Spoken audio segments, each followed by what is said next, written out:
takes a community.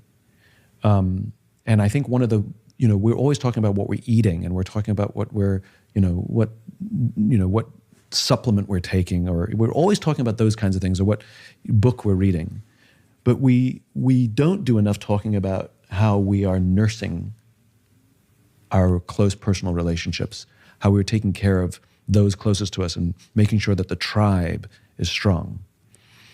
The crew is taken care of, And I think there's a lot more work that we can do in that arena.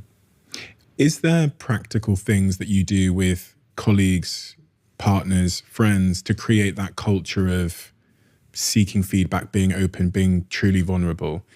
Some people say, oh, we'll sit down with our diary and we'll do this exercise. Or you might have seen in organizations where they do like 360 feedback things. Is there practical things we can do to create a culture of seeking out that feedback and creating a safe space? Well, the simple answer is, of course. There's no such thing as a single silver bullet. It's a combination of things. It's like, what's the one thing I can do to have a happy relationship? Well, I can tell you a important thing, but I can't tell you the important thing. So it's the same. And everybody's a little different, and each culture is a little different. So there's not even a set list I can give, but there's some things that people can choose from. One thing is, one of the ways we create space is how we react, right? If someone gives you feedback and you deny it, well, that's a problem. If somebody gives you hard feedback and you thank them for it, it's a very different environment it creates. So I'll give you two examples, one a lesson, the other one a practical example that someone can use. So I had the opportunity to visit the Army Rangers, Ranger School in particular, and where they make Army Rangers. And one of the troubles they had a bunch of years ago was they had these folks that they called Spotlight Rangers, which was they were really good at their job. Like they were brilliant at all the tasks that were set to them, strong.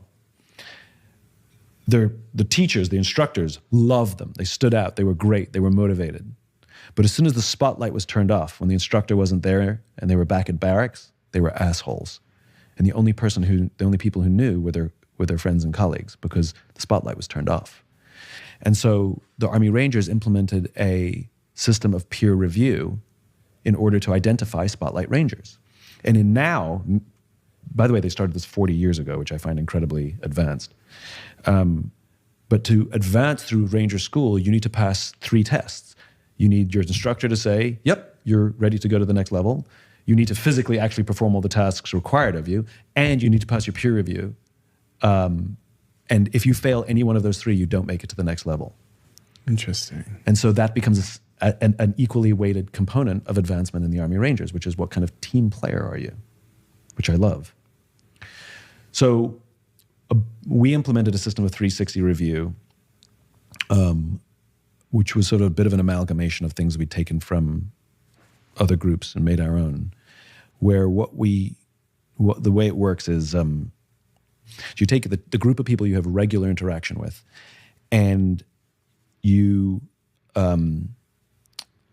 fill out your top 3 weaknesses or the places you believe you need to grow the most, with a specific example for each. So top 3 specific weaknesses or places you need to grow the most, and then top 3 specific strengths or the places you believe, 3 examples of the places you believe you've grown the most. They have to be specific. Not like, oh, I'm a much better timekeeper now. No.